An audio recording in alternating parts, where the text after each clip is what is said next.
Hello everyone and welcome back to the channel. So this video is the start of the series and I will be showing you guys how to build your own home project, starting with the basics. Active Directory setup on Windows 7 and then we have a series on GPU, DNS, Active Directory services, file servers, print servers, Windows servers, Linux servers, and more. Stay tuned for that. If you're interested in this video, I'll show you how to install Windows Server on a VM, how to install Active Directory tools on a Windows Server, and we'll also do an activity on basic AD setup like creating organizational unit accounts, and we'll also be going through the explaining of concepts like organizational units, different organizational units, differences between group scopes and group types, and also be giving you some tips and best practices when working on a Windows server. Okay, so for the first video in this series, I'll show you the step-by-step process of setting up Active Directory on a Windows Server VM in Azure. So the first step is to set up a free Azure account. You can click on this link and sign up to Azure and create your free account and get $200 free credit, which should be enough to do your home labs and testing. Okay, just log in with your credentials, and the next thing is to set up Active Directory in your Windows server. I'm going to log in here as the admin, and the next step is to install Active Directory tools. I'm on my server manager dashboard and it says welcome to server manager. So what I'm going to do is click on add roles and features and click on next and select role based or feature based installation and click on next. Click next and you should select Active Directory domain services. This will pop up and click on add features. Okay, so if there are other tools that you need like remote access and Hyper-V, go ahead and add that. You need to make sure that you have group policy management checked in there, and you should automatically check once you select Active Directory domain services by default. Click next and then next. Keep clicking next and keep hitting next in here, and now it's just listing everything we just selected. And install, then wait for the installation to complete, and it's gonna show you the progress here. It might take a short while, so you can check on it, but make sure that you do not close this panel during the installation because you're going to be doing a very important step right after. Okay, so once the installation is completed, we can see that the loading bar is now full, and click on promote this server to a domain controller. It's a very important step to do because we are setting up this as our domain controller, and we are doing this from scratch. We do not have a domain controller yet, like a pre-existing one. So click on that and then this window should pop up, and then we are going to add a new forest in here, and this is where you type your name for your domain controller, and this is where you type in your name for your Active Directory. I am going to call it tagalogtechlab.local. So the reason why I'm using .local is because I'm making like a local domain, and click on next and then type in my password and confirm my password, and then next and click on next and wait until it finishes, and I'm going to keep clicking on next. Once everything is verified, I can see on the top an error message with a red bar if I made a mistake, and I should be able to click on install now. And okay, so now we check the prerequisite check and we can click on install, and it should take a short while to complete the configuration. Okay, it has to reboot the server to complete the configuration and apply all the changes and install all the necessary tools for Active Directory. Once it's done, I am going to remote back into my server, and we are going to do Active Directory users and computers in this video. this is the basics that we do on a daily basis, day to day. And this is going to be our basics for the Active Directory setup for this video. And the next activity is to create organizational units for different departments in the company, and then create different user accounts and groups within this organizational units. And I'm going to show you how we use Active Directory in the workplace on day-to-day basis. And I'm going to show you guys real examples on how we use Active Directory in the workplace. Okay, so if any of you guys are wondering what is an organizational unit, so when we say OU, like organizational unit, it's a container that stores different kinds of objects like users, domains, computers, printers, policies, and these objects are inside one organizational unit. So it's like a container or a folder with all the different objects like files. For example, when we think about a Windows folder directory, it's the same concept. I'm going to open my Active Directory users and computers tab. As you can see, we have domain in here, tagalotech.local, that we just named right here, which is tagalotechlab.local, we just named earlier. And if you click on the drop down here, you will see the built-in organizational units. There's built-in computers, domain controllers, foreign security principals, managed service accounts, and users. So these are already included when you create a domain. And the first thing in our activity is to create organizational units for different departments: USA, Europe, Asia. What you are going to do is to right click on the domain in here and select new, and you will see organizational units here, and I'm going to type in the name, which is USA, and then click on USA in here. Okay, so going back to the activity earlier, it says that we should create groups and within the organizational unit and create users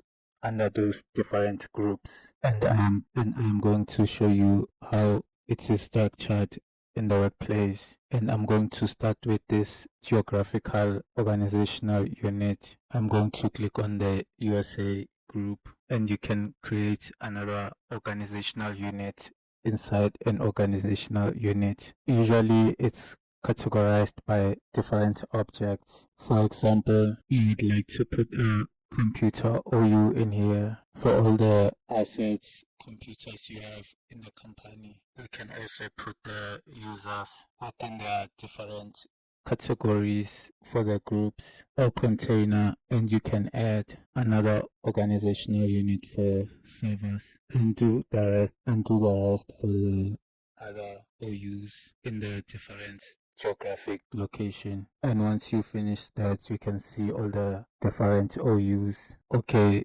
so the next activity will be to create different groups under these organizational units or containers. Okay, for example, for users, typically in the workplace we have different departments for our company, so the same applies on how we structure Active Directory to group them into different, grouping users into different work departments.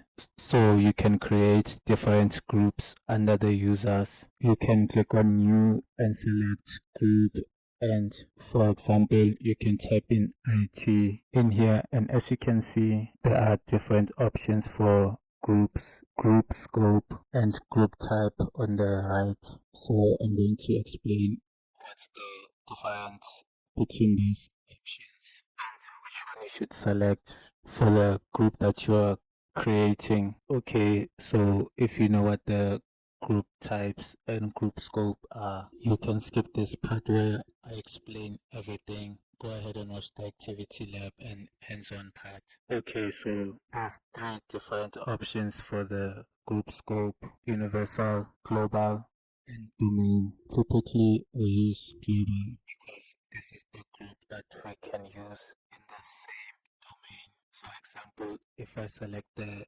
global group scope level in here, this IT group can be used under Tagalog Tech Labs.local. So it can be accessed by anything that's on Tagalog Tech Labs.local domain. So the universal goes to all domains and other domains.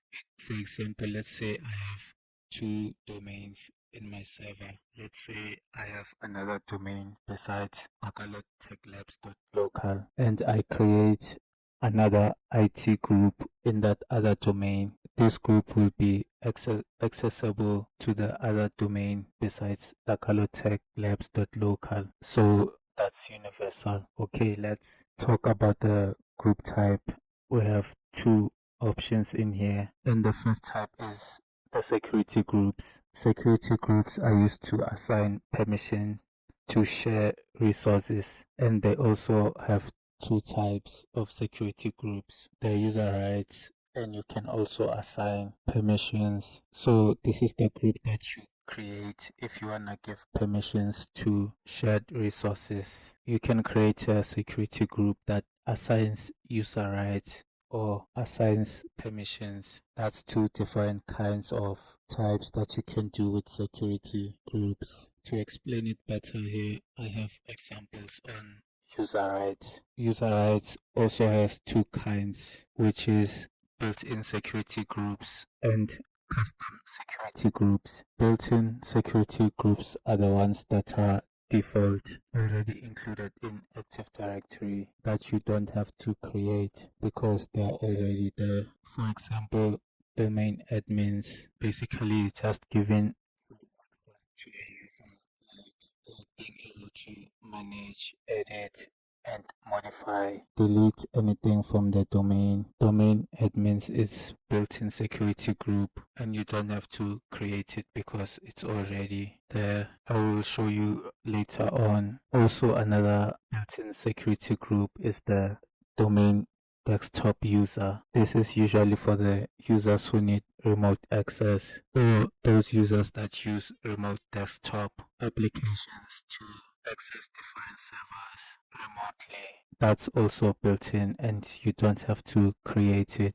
It's already included in the Windows tools. The other type of user rights that you can create is the custom security groups, which is the one you can create based on user rights that you wanna give to the user. This is something that you can create and modify, adding on to the preferences or the needs of the users. So for example, this can be done through different departments because in every company there's departments like finance department, HR department, and IT departments. So if you want to customize a right based on the department, you can create a custom security group that wasn't already included. This is more of for what your company needs. You can create a security group for the finance department that can access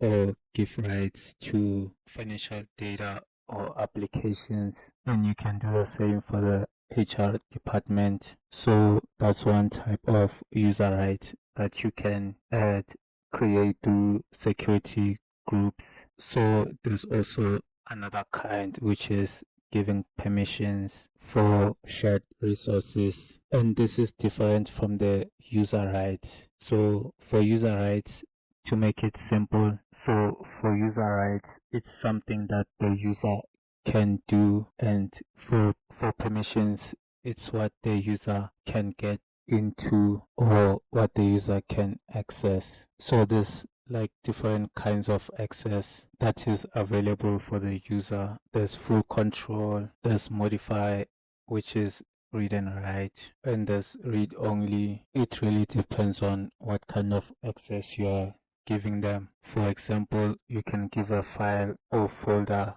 permissions to shared file and folder permissions. Different access also by department.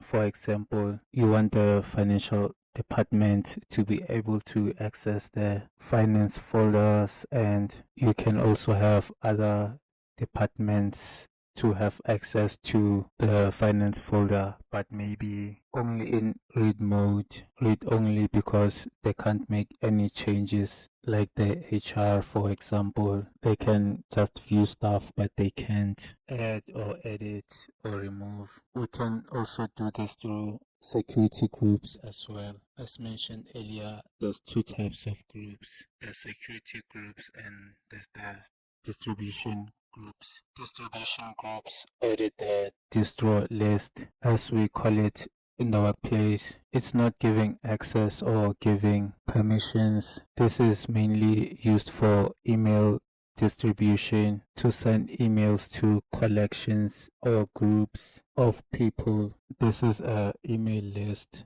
where we give users membership on what email they can receive. For example, these are examples of distribution groups that we usually use in the workplace. There's a group that is called All Employees, which is an email list all the employees in the company get. Sometimes you can categorize this based on the department. It can be grouped by department. For example, you have finance, IT, and HR, and sales. These two groups. Of course, there's emails that we want the finance department to receive, and also the IT department to receive, and the HR department. We can also like group them in their respective distribution groups depending on what roles they have, like manager, executive, admins, and also rule based on what role they have. So in a distribution group, if I have an email I want to send to the finance department, I can make a distribution groups for the finance department only and have them. So basically a distribution group, also known as a distribution list, is a collection of email addresses that allows users to send a single email to recipients at once. So if you know the different group scopes and group types, that is really important, because you're creating groups and you're creating groups and you're going to know what they're going to be used for. For example, you have the IT group that is created here. It's going to be a security group because it's going to give user rights to only the IT department. For example, I'm going to go ahead and create that security group. Let's say, for example, you want to create another group and it's a security group, and I am just gonna create another group and it's going to be called DL, short for distribution list, which is distro list. This is gonna be a distribution group, so DL-IT admins, for example, IT admins, because this is going to be an email that is going to be received only by the IT admins, because this is going to be an email that is received by all the IT professionals or IT staff. So I'm just going to change this to distribution because we want this as an email list. Okay, so that's how we create groups, and we can just go and create different users here. So same step, just click on new and select user, and then Dagalo next, and create my password and confirm my password. Typically, we don't do this manually. We use a script that is run when we create new users, especially when we onboard new employees. I'm just showing you this to create your own HomeLab and practice. This is what we do. We just type in the password for the user, and the options depend on the company policy. Just going to click on next and create this user. As you can see, Dagalo has been added to dagalotechlabs.local as a user, and go ahead and do this to the other organizational units you have in the different geographical locations. So technically, I do have the script for adding a new user on Active Directory using PowerShell for onboarding purposes. So I'm going to show you guys on my next video. So when you start working on a company, most of the time Active Directory is already set up, so you don't have to build it from scratch. It's already there, it's already structured with everything, so we don't need to be creating users. Typically we don't create users manually, but I'll show you guys how we do it using PowerShell on another video. So that's it for the video. But before we close, I have an activity for you guys to practice what I've been showing you. Yeah, and that's it for the basic tasks and basic activities. Basic activity that you can do